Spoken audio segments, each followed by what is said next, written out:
In the tradition of Malcolm X, peace be unto you. We are crossing a bridge, metaphorically speaking, that is. Humanity is crossing from one era into a new era. And we don't really know what lies for us on the other side of this bridge that we're crossing. It's happening on many different levels at the same time.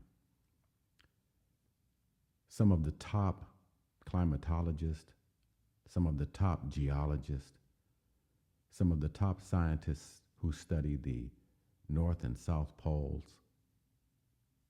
some of the top scientists who study the amount of heat transferred into our oceans and seas, and of course, some of the top social scientists who study quality of life in our growing cities and nations around the world. We are faced with limits as we look to the left and the right, and before us and behind us. We must cross the bridge. It is something necessary. The concept, for instance, of global population limit is a concept that has been circulating for decades, going back to the 1960s. It's often referred to as the carrying capacity of Earth.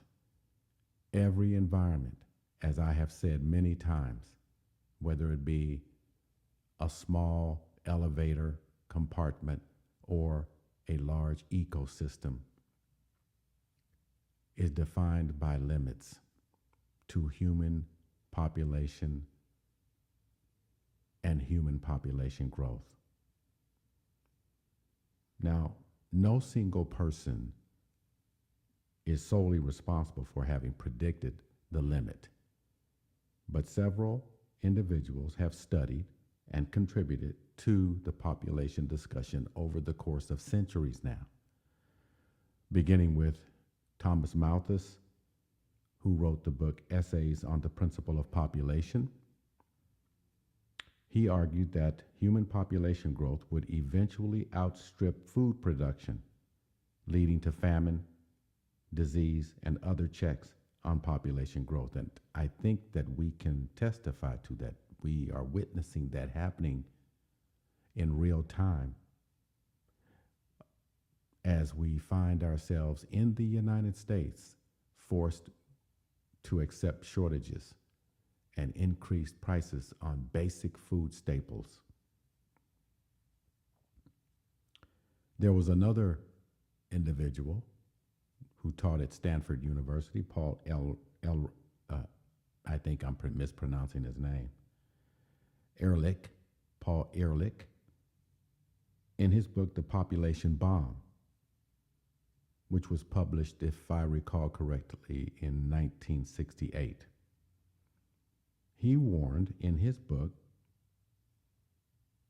that overpopulation would have consequences such as resource depletion and environmental collapse. He did not specify a precise global limit, but emphasized that Earth's resources are finite, limited, and that unchecked population growth would lead or could lead to catastrophic outcomes. And we're beginning to see that in association with climate change. In 1972, the Club of Rome, a group of scientists, wrote a book, collaborated to write a book called The Limits to Growth. They presented computer models to explore the consequences of an exponential population growth and resource consumption. When we talk about exponential growth, we're talking about the kind of growth that is compounded by, for instance, interest in a bank. You put $10 in and you earn 2% interest annually, so that $10 will increase by 2%. And if you continue that, you have what mathematically is possible, and that is endless growth. Of course, endless growth is not possible anywhere in the universe. Lastly, there's a book entitled How Many People Can the Earth Support by Joel Cohen. He synthesized, brought together research from various fields to explore the concept of Earth's carrying capacity. There's that concept of carrying capacity. It's inescapable for any animal on Earth. He concluded that the limit depends on factors like technology, resource distribution, and lifestyle choices. And he did not provide a single definitive number concerning the limit to the human population that the Earth can sustain. But he suggested a range of possibilities. Now, lastly, the United Nations and scientific studies are an ongoing project of the United Nations, and they estimate the Earth's carrying capacity often comes from organizations like the United Nations and scientific studies. Now, these estimates vary widely, but they typically range from 8 billion to 16 billion people. Now, what that means is that the Earth's carrying capacity, the resources necessary to sustain life, and let me add a quality life, are limited. And when those resources begin to shrink in relation to population growth,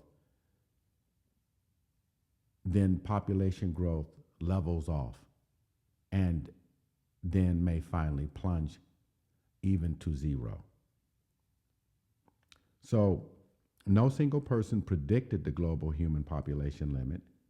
The concept has been explored by many thinkers, and most agree that the Earth's carrying capacity is influenced by how humans manage resources and environment. The limit of 11 billion is based on current projections of population growth and resource use, but it remains a subject of ongoing debate and research. So let me underscore that. It's not a conclusion that is agreed upon by every scientist, but it's an assumption that can get us started so that we can understand the bridge that we're crossing, why we're crossing it, and where we might wind up. So in this talk, I want to end with a summary based on the assumption that 11 billion people is the limit. It is the limit that the Earth can sustain. The calculations that I have here suggest that the Earth's population will reach approximately 99% of its carrying capacity in about 4.25 years and 4.5 years. So we're talking by 2030. Now, you have to remember, and I'm not going to focus solely on climate change in this talk, but you have to remember that the population increase toward that limit of 11 billion is correlated with the breakdown in the climate structures or regulators all over the planet. And fundamentally, you can reduce that down to we're burning more things in many different ways. We're generating heat, and that heat is reflected back onto the surface of the Earth, into the oceans, onto the North Pole, the South Pole, melting ice caps, etc. So, using the logistic growth model, that's a mathematical model, And I'm going to put it up. You can see it. Even if you don't understand it, you can perhaps begin a study of your own, or look it up and see how that formula is manipulated to crank out an approximate population time limit. That is, when we will reach the limit, when we will cross that bridge, and when we will be faced with the unknown. And the unknown in this instance will be catastrophic breakdown of the planet Earth that we live on. And in many respects, it cannot be reversed. There's no going back.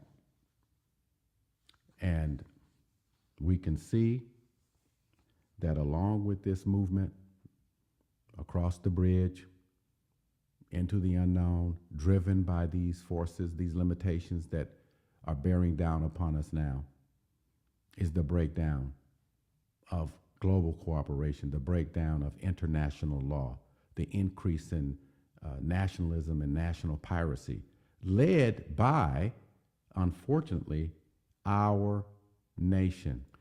Part of the reason for the breakdown in international law is the scramble for resources that are essential for the modern technologies that are supposed to be an attempt to reduce CO2 and methane into the environment. And so the conflicts that we see taking place throughout the world that involve principally the United States of America is an effort on the part of the United States to secure resources, to secure the power elite as they compete with other concentrated groups of very powerful individuals in Russia, in China, in North Korea, especially. And the United States, as you know, has even gone so far as to threaten Canada and to threaten Mexico. And it's all about resources. If you look at a map and you look at Canada, Canada in its northern part has a very cold climate, but it's warming up due to climate change. And it will provide vast areas where agriculture will be successful, whereas in the United States, our nation is drying up. And the agricultural sectors are going to collapse.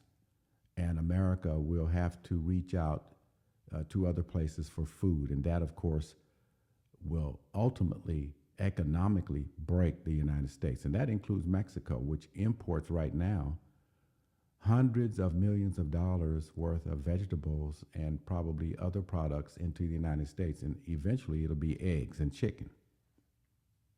So